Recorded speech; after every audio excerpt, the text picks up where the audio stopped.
তোমাকে নয়, আর যদি আমার হাতে ক্ষমতা থাকতো তোমার মতো যত বদমেজাজি সরকারি কর্মচারী আছে সবাইকে চাকরি থেকে বরখাস্ত করে দিতাম। দূর হয়ে যাও আমার চোখের সামনে থেকে। স্যার, আমি আপনার মানুষই, আমাদের একটা সুযোগ দেন। চাকরিটা চলে গেলে আমি টাকা দিয়ে বলি যাবো। আচ্ছা ঠিক আছে, তোমাকে শেষবার মতো একটা সুযোগ দিচ্ছি। তুমি যদি 2 মাসের মধ্যে মেয়েটাকে সুস্থ করতে পারো তবে তোমার চাকরি ফিরে পাবে। আচ্ছা ঠিক আছে, আমি রাজি, আমি রাজি। দাও না, খাই দাও। এই নাও যান। হ্যালো দর্শক বন্ধুরা, কেমন আছেন সবাই? আশা করি ভালো আছেন। আবারও চলে আসলাম পলিগ্রাম টিভি অফিসিয়াল চ্যানেলের নাটকের আপডেট নিয়ে সবার আগে।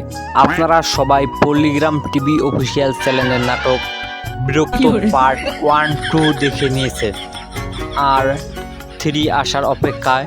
শুধু তাদের জন্য বানানো হয়েছে আজকের এই ভিডিওটি স্কিপ না করে পুরো ভিডিওটি দেখুন। আসলে যা না বললে নয়, আপনি আমি সবাই জানি বিরক্ত নাটকের পার্ট 1, 2 খুবই মজাদার হয়েছে।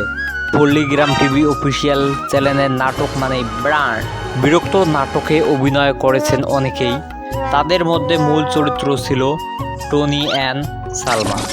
আপনারা তো সবাই প্রথম পার্টে দেখেছেন, টনি একজন অফিসার এক বৃদ্ধ মহিলার সাথে খারাপ ব্যবহার দেখার জন্য তাকে সাসপেন্ড করা হয়। সে বলে, স্যার আমাকে একটা সুযোগ দিন, তাই জন্য তাকে পাগলদের সঙ্গে রাখা হয়েছে। আমরা তো সবাই জানি প্রথম পার্টের চেয়ে দ্বিতীয় পার্ট অনেক সুন্দর হয়েছে। দ্বিতীয় পার্টের প্রথম অংশে দেখানো হয়েছে টনি দৌড়িয়ে গিয়ে দেখে ট্রেন যাচ্ছে। কি মনে করছেন আসল ট্রেন? আসল না, পাগলরা ঘাড়ে হাত দিয়ে ট্রেন বানিয়ে চালাচ্ছে। ট্রেনের মধ্যে তো কত কি হয়েছে আপনারা তো সবাই দেখে নিয়েছেন।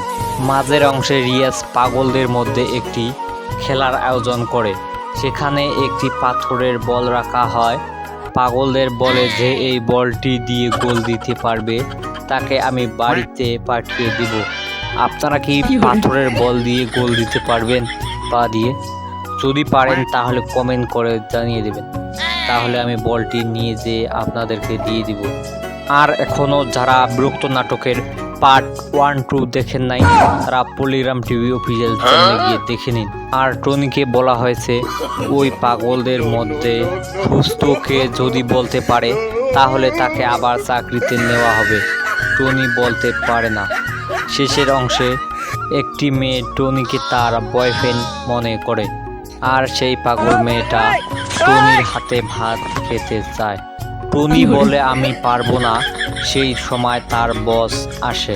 টনির বস বলে তোমাকে সাসপেন্ড করা হলো চাকরি থেকে। টনি তার বসের পা জড়িয়ে ধরে বলে, স্যার আমাকে শেষবারের মতো একটি সুযোগ দিন।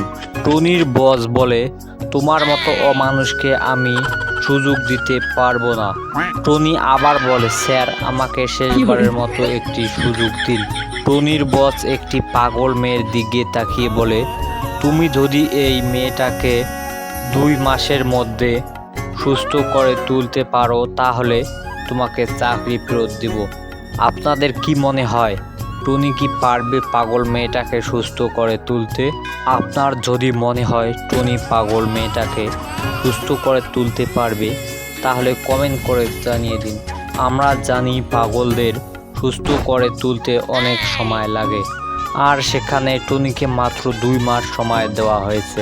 আর পার্ট 3-তে দেখানো হবে টনি মেয়েটাকে কিভাবে সুস্থ করে তোলে।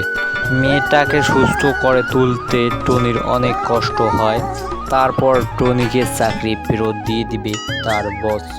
আবারও জানিয়ে দিচ্ছি, এখনও যারা পলিগ্রাম টিভি অফিসিয়াল চ্যানেলের নাটকের পার্ট 1, 2 দেখেন নাই বিরক্ত নাটকটি, অবশ্যই দেখে নিন। আপনারা দেখতে কেউ ভুলবেন না বিরক্ত নাটকটি। দর্শক বন্ধুরা, আমার এই ভিডিওটি কেমন হয়েছে অবশ্যই কমেন্ট করে জানিয়ে দেবেন। এরকম নিত্য নতুন ভিডিও আমি সবার আগে আপলোড দেওয়ার চেষ্টা করি। ভিডিওটি যদি আপনার ভালো লাগে তবে একটি লাইক, একটি কমেন্ট আর একটি শেয়ার করে সবার মাঝে ছড়িয়ে দিন, আর অবশ্যই চ্যানেলটি সাবস্ক্রাইব করে রাখুন। ধন্যবাদ।